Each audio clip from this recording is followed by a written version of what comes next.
How to command a room without saying a word, the 7-second rule. Most people believe that power is determined by what you say. They think the loudest voice in the room is the one in control. They are wrong. Power is not a speech. It is an architecture. It is a structure you build before you ever open your mouth to speak. Think about the last time you saw someone walk into a room and, without speaking, everyone shifted. The air changed. Conversation slowed. It was as if time itself paused just by their entrance. You didn't know their name, their net worth, or their history, but you knew their status. You felt the influence they had just by entering the room. This isn't magic. It's the 7-second rule.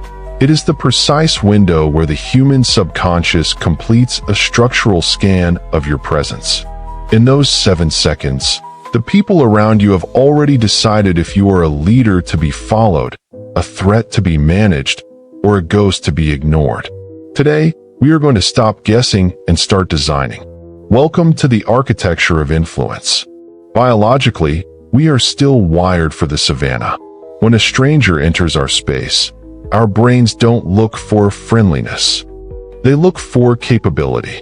Within the first 3 seconds, the subconscious asks, does this person own the space, or does the space own them? Most men enter a room looking for a place to hide.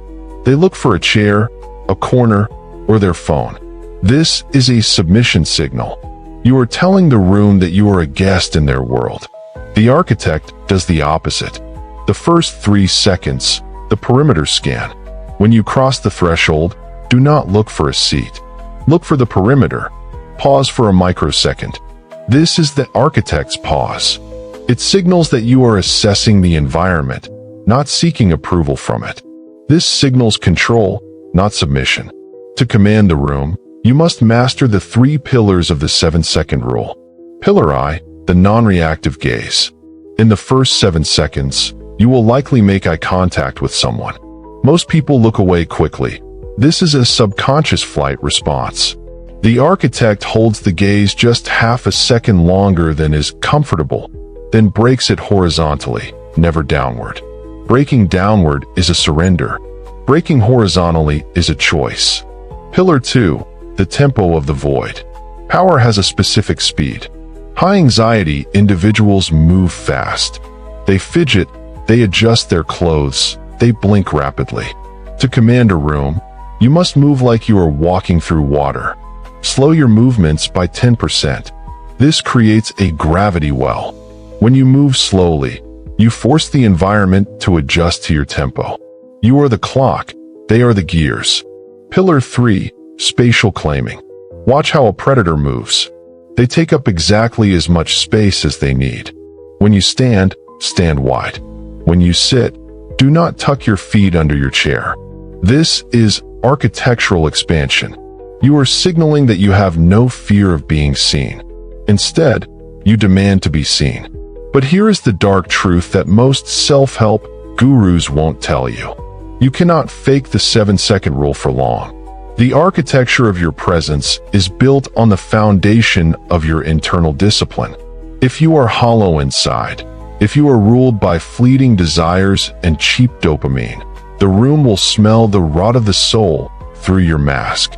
This is the duality of choice. To be the architect of influence, you must first be the architect of self. You cannot control a room if you cannot control your own impulses. When you walk into that room, your presence is a reflection of the war you won this morning. Did you wake up when you said you would? Did you face the task you feared? Did you do what felt impossible? The 7-second rule works because it displays a man who is at peace with his own power. It is the aura of someone who has nothing to prove because he has already proven everything to himself. Let's look at the result. When you apply the 7-second rule, the pause, the gaze, the tempo, something subtle happens. People will naturally begin to rotate their bodies toward you. This is physical alignment. Without you saying a word, the architecture of the room has shifted to place you at the center. This is not manipulation for the sake of ego. This is the strategic application of human nature. By providing a stable, high-status presence. You actually make others feel more secure. People crave leadership. They crave the architect. Be the architect they crave. But remember, with this power comes the shadow. If you use these techniques to deceive, you will eventually be found out. The goal isn't to act like a man of influence. The goal is to become the man whose influence is an inevitable side effect of his existence. The 7-second rule is your first blueprint, but the building is vast. In our next session, we will discuss the 1% move, the invisible architecture of social dominance. If you are ready to stop being a guest in other people's stories and start designing your own, subscribe. We don't offer comfort here.